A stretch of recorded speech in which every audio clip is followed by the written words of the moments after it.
So, Tom, breaking news. There is now, I'm seeing this literally just moments ago, an application for a class action lawsuit has been filed over the ArriveCan app. Listen to this.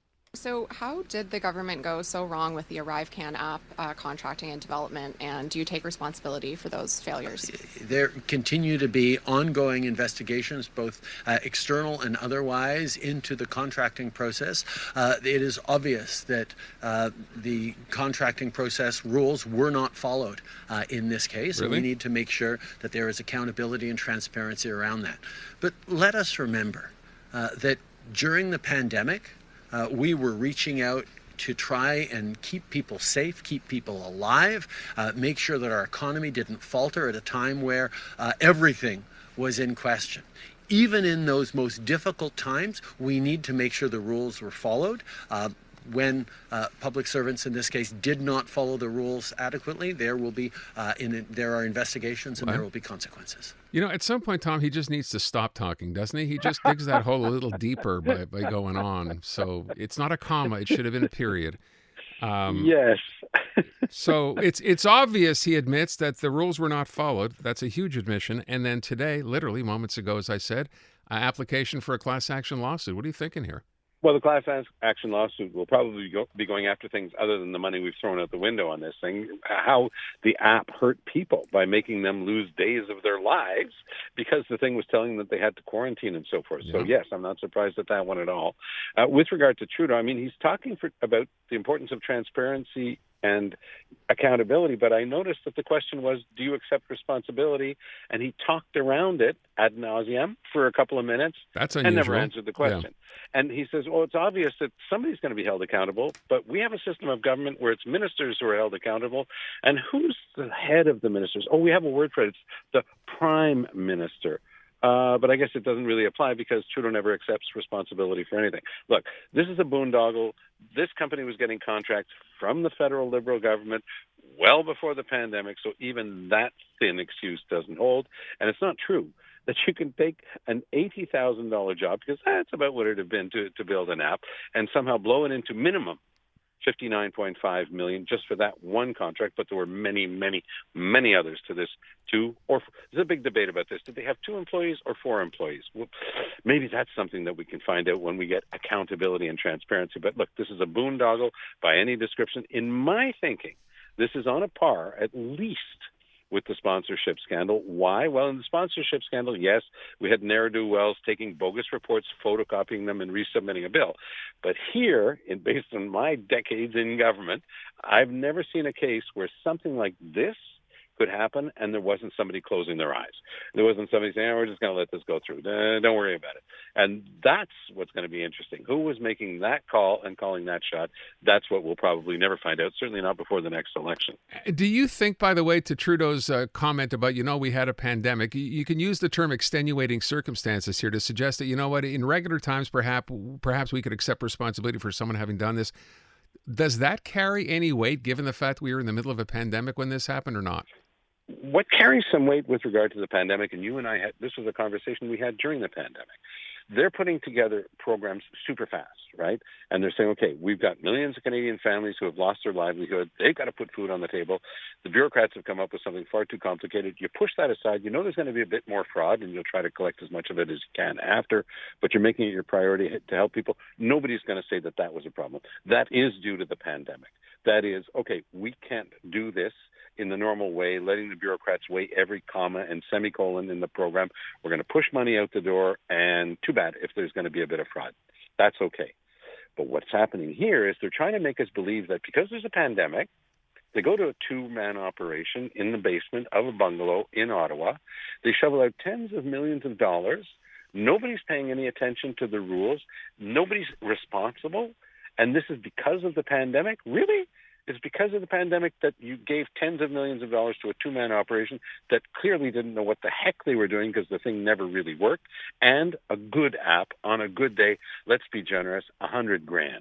And this was for a dog that wouldn't hunt, and it cost minimum $60 million. And the reason we say minimum and we don't know the real number is because there is no transparency. There is no accountability. Last week, Karen Hogan, the Auditor General of Canada, said she had never seen a case like this where there was such bad bookkeeping, she can't even get to the bottom number.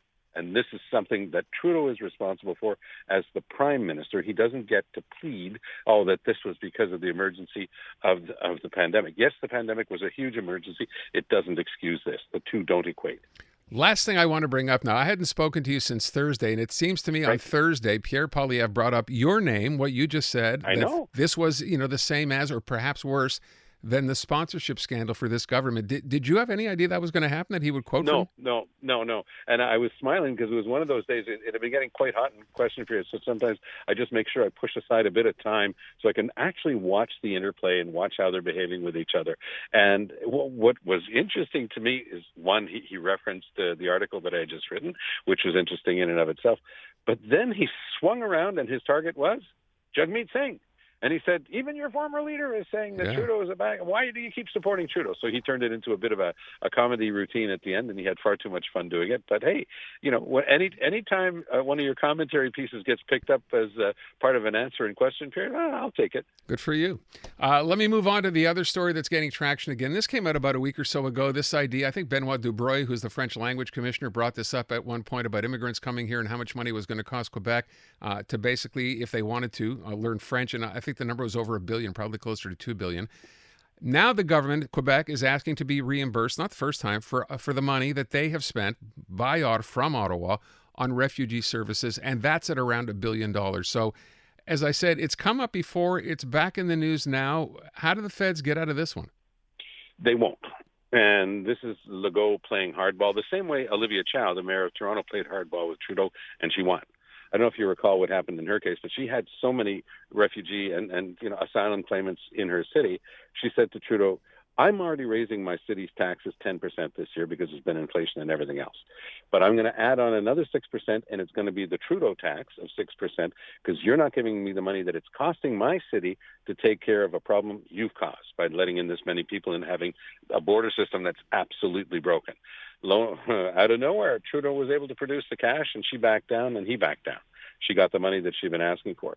A few weeks ago, Legault sent in Christine Fréchette, the immigration minister. She pleaded her case ably. She just said, look, this is how much it's costing us, more than what it should be, and we need this help from the feds.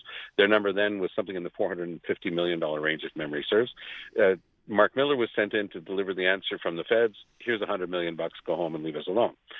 Today, much stronger plea. They brought in Drainville, the education minister, who explained that the number of children of asylum seekers are filling 1,500 plus classrooms. That's the number of students divided by, the number of kids in a class. That's 1,500 classrooms. And the same thing's happening in the health sector. The same thing's happening in other sectors. We're just not prepared for the numbers that are coming in. I almost joke about this when I hear it. C'est la faute du fédéral. It's Ottawa's fault. But in this case, the responsibility is clearly on Ottawa's shoulders. Quebec has nothing to do with this. It's got its own categories that it is responsible for, not this one. This is the feds.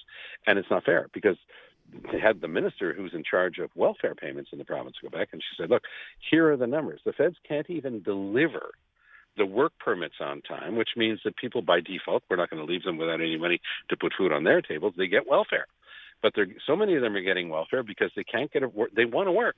But the feds are so disorganized they can't even issue the work permits on time. So again, this is something that is fair ball. The one person who I think went completely offside today was Minister Roberge. It's not the first time. And, he was into one of these we, they things, and this could, have a real effect on who we are and our culture and the whole bit. And I find it a real shame because this was a sincere plea for the feds to pony up the cash for a problem that they're responsible for. And instead of trying to get everybody on side, as usual, Minister Roberge was doing something very divisive. And I think it was a huge mistake on his part. And I think that he's going to pay for it long term because it reminded me of what I had heard from Jean Boulet during the last election campaign. It's one of these, immigrants, things that are very, very bad territory for a minister of any government to go into. And I think Roberge really sullied himself with this today. All right. Tom, thank you. Appreciate it. We'll talk to you again on Thursday. Take good care.